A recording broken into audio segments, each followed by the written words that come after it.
नमस्कार दोस्तों, मैं राजीव शर्मा दिव्य एजुकेटर्स चैनल पर अपने कथनानुसार आपके पास में नित्य आ रहा हूँ। मेरी कोशिश यही है कि जैसा मैंने आपसे कमिटमेंट किया है कि आपको ज़्यादा से ज़्यादा परीक्षा उपयोगी प्रश्नों को, जो कि लेखपाल की परीक्षा पर विशेष रूप से केंद्रित हैं, मैं आपको उपलब्ध कराऊं। ऐसा नहीं है ये प्रश्न समुद्र मंथन के द्वारा निकाले गए मोती हैं कि ये लेखपाली की परीक्षा के लिए उपयोगी हैं। ये सभी प्रकार की परीक्षाओं में रहते हैं। इसलिए आज के टॉपिक का नाम मैंने डू यू नो के नाम से रखा है। इसमें मैंने आपको, जैसा कि व्हाइट बोर्ड पर आपको दिख रहा है कि प्रमुख वाद्य यंत्र और उनसे संबंधित व्यक्ति, नए देश और उनके पुराने नाम और उन नए देशों की वर्तमान राजधानियां, दिवस इत्यादि को मैंने इसमें समाहित करने की कोशिश की है। आज बिना किसी फेरबदल के हम अपनी डू यू नो श्रृंखला को आपके सामने ला रहे हैं। इसका पहला क्वेश्चन है कि बांसुरी यानी प्रमुख वाद्य यंत्र यानी musical instrument and they are related to artist. तो बांसुरी संबंधित है हरिप्रसाद चौरसिया जी से और पन्नालाल घोष जी से। उसी प्रकार सारंगी संबंधित है रमेश मिश्रा से, सुल्तान खान से, शुकर खान से, पंडित राम नारायण जी से। गिटार संबंधित है ब्रजभूषण काबरा से। पखावज इंस्ट्रूमेंट है तो ये तोताराम शर्मा से प्रसिद्ध है। शहनाई बिस्मिल्ला खां, कृष्ण राम चौधरी, अली अहमद हुसैन से संबंधित है। सरोद अमजद अली खान से, बुद्धदेव दास गुप्ता से, अलाउद्दीन खान से और अली अकबर खान से संबंधित है। तबला जाकिर हुसैन, अल्लाह रखा, पंडित किशन महाराज, साबिर खान, पंडित ज्ञान प्रकाश घोष से रिलेटेड है। संतूर पंडित शिव कुमार शर्मा और भजन सोपोरी से संबंधित है। इसमें आपको प्रश्न इस प्रकार दिखेगा कि वो क्रोनोलॉजी को दे देगा कि क्रोनोलॉजी बांसुरी, सितार, गिटार और पखावज दे दिया उसने और ये इनको जम्बलिंग में डाल दिया। इनसे रिलेटेड एक एक व्यक्ति को उठाकर जम्बलिंग में डाल दिया और आपसे मैचिंग कराने में नीचे ABCD विकल्प के रूप में आपसे क्वेश्चन पूछ सकता है। डायरेक्ट पूछेगा तो वह आपसे बांसुरी से संबंधित कौन से कलाकार हैं, तो ए विकल्प में रमेश मिश्र दे दिया, बी में तोताराम शर्मा दे दिया, तीसरे में बुद्धदेव दास गुप्ता दे दिया, चौथे में पन्नालाल घोष दे दिया। तो आपके संज्ञान में रहना चाहिए कि पन्नालाल घोष ही बांसुरी से संबंधित है। इस प्रकार के क्वेश्चनों को आयोग, कोई भी परीक्षा हो, उस प्रकार में पैटर्न देखा गया कि इस प्रकार के क्वेश्चनों को रखता है। अब हमने प्रमुख वाद्य यंत्र और उनसे संबंधित कलाकार किए। अब नए देश और उनके पुराने नाम और राजधानियां वर्तमान की, इनको देखना है। तो म्यांमार की वर्तमान में राजधानी नेपई टॉ है और म्यांमार का पुराना नाम बर्मा था,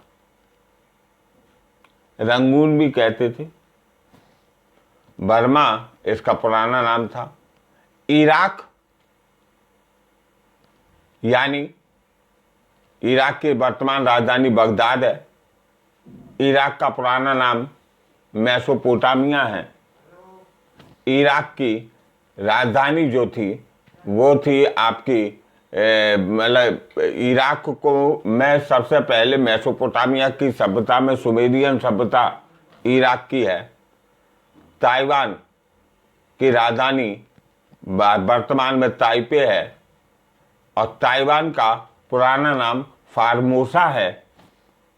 इसी तरीके से थाईलैंड की वर्तमान राजधानी बैंकॉक है। थाईलैंड का पुराना नाम सियाम है। जापान की वर्तमान में राजधानी टोक्यो है। होक्काइडो, होन्शु, कोशुशु और क्यूशु, ये 4 द्वीप है। तो होक्काइडो होन्शु पर जो है जापान की राजधानी टोक्यो है। जापान का प्राचीन नाम निप्पन है। जापान की पूरी श्रृंखला द्वीपों की क्यूरिल द्वीप समूह पर पाई जाती है। ईरान, वर्तमान में ईरान की राजधानी तेहरान है। ईरान का प्राचीन नाम फारस है। कंबोडिया की राजधानी वर्तमान में फोनम पेन है। इसका प्राचीन नाम कंपूचिया है। कोरिया बाद में टूट गया, ये 2 भागों में बंट गया, उत्तरी कोरिया और दक्षिणी कोरिया। उत्तरी कोरिया की राजधानी वर्तमान में प्योंगयांग है और दक्षिणी कोरिया की राजधानी सियोल है। इस तरह हमने आज देखा कि नए देश, उनकी वर्तमान राजधानियां और उनसे के पुराने नामों को। क्वेश्चन आपसे पूछ सकता है कि मेसोपोटामिया निम्न में से किस देश को कहते थे? विकल्प में दे देगा म्यांमार, इराक, ताइवान और थाईलैंड। यह पूछ सकता है कि फार्मोसा निम्न में से किस देश को कहते थे? तो ताइवान, थाईलैंड, जापान, ईरान, ऐसे करके वो आपसे आयोग क्वेश्चन पूछ सकता है। इस प्रकार हमने देखा कि वाद्य यंत्र, म्यूजिकल इंस्ट्रूमेंट और उनसे रिलेटेड फेमस पर्सनैलिटी। दूसरा टॉपिक हमने देखा आपका प्राचीन नाम, वर्तमान में उन देशों के आधुनिक नाम और आधुनिक राजधानियां। अब हम नेक्स्ट देखते हैं कि विश्व प्रवासी पक्षी दिवस कब मनाया जाता है?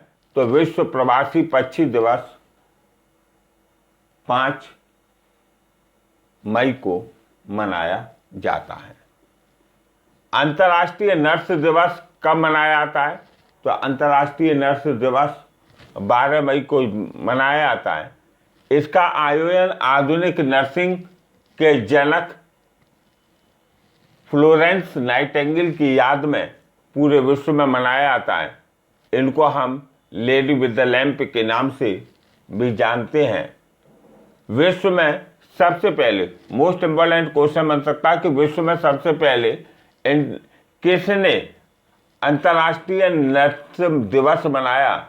तो विश्व में सबसे पहले 1965 में, यानी 1965 में इंटरनेशनल काउंसिल ऑफ नर्स के द्वारा यह दिवस मनाया गया था। फिर जनवरी 1974 में अंतर्राष्ट्रीय नर्स दिवस को फ्लोरेंस नाइटिंगेल की स्मृति में उनकी जन्म की पुण्यतिथि पर 12 मई से मनाया जाने लगा। फ्लोरेंस नाइटिंगेल ने सांख्यिकी के माध्यम से यानी स्टैटिस्टिक्स के माध्यम से यह सिद्ध किया था कि किस प्रकार स्वास्थ्य से महामारी के प्रभाव को कम किया जा सकता है। आज तक कोरोना महामारी का सामना जब हम लोग कर रहे हैं तो ऐसे में नर्सों की इम्पोर्टेंस क्या है वो आज हमारी समझ में अच्छी तरीके से आने लगी है। नेक्स्ट क्वेश्चन बनता है कि अंतर्राष्ट्रीय परिवार दिवस कब मनाया जाता है। तो अंतर्राष्ट्रीय परिवार दिवस 15 मई को मनाया जाता है। प्रथम नेक्स्ट इसमें क्वेश्चन बनेगा कि प्रथम अंतर्राष्ट्रीय परिवार दिवस कब मनाया गया। तो 15 मई 1994 को प्रथम बार यानी पहली बार अंतर्राष्ट्रीय परिवार दिवस को मनाया गया था। 15 मई 2021 को मनाए गए परिवार दिवस की थीम क्या थी। तो 15 मई 2021 को मनाए गए परिवार दिवस की थीम थी परिवार और नई प्रौद्योगिकियां यानी टेक्नोलॉजी। विश्व दूरसंचार दिवस कब मनाया जाता है। तो विश्व दूरसंचार दिवस 17 मई को मनाया जाता है। मेरा गांव कोरोना मुक्त गांव 2021 में किस राज्य सरकार का अभियान था। तो ये गुजरात सरकार का अभियान था। मोस्ट इम्पोर्टेंट क्वेश्चन कि वह महिला रग्बी 2022 विश्व कप का आयोजन कहाँ किया जाएगा। तो महिला रग्बी 2022 विश्व कप का आयोजन न्यूजीलैंड में किया जाएगा। प्रत्येक वर्ष नेक्स्ट क्वेश्चन है कि प्रत्येक वर्ष किस तिथि को पूरे विश्व में विश्व दूरसंचार और सूचना समाज दिवस का आयोजन किया जाता है। तो ये किया जाता है 17 मई को। अंतर्राष्ट्रीय आतंकवाद विरोधी दिवस राजीव गांधी को, जो कि हमारे प्रधानमंत्री जी थे, 21 मई 1991 में राजीव गांधी की हत्या तमिलनाडु के पेरम्बदूर में LTTE यानी liberation of Tamil tiger Eelam के द्वारा की गई थी। Liberation of Tamil tiger Eelam एक ऐसा टेररिस्ट संगठन था जिसने सबसे पहले विश्व में आपको जो विश्व में आतंक मतलब मानव बम से संबंधित मामले रखे थे। नेक्स्ट क्वेश्चन है कि इस दिवस को क्यों मनाया जाता है। इस दिवस को प्रतिकूल प्रभावों एवं आतंकी हिंसा को दूर रखने के लिए मनाया जाता है। कछुआ दिवस कब मनाया जाता है। 23 मई को। इसकी शुरुआत वर्ष 2020 में हुई थी। जैव विविधता दिवस 22 मई को मनाया जाता है और अंतर्राष्ट्रीय चाय दिवस 21 मई को मनाया जाता है। यहाँ तक आज हमने महत्वपूर्ण क्वेश्चन देखे। कल की श्रृंखला हम आपके सामने लाएंगे और तब तक के लिए अगर आपको मेरा वीडियो अच्छा लगा तो लाइक, सब्सक्राइब और कमेंट कीजिए। तब तक के लिए जय हिंद।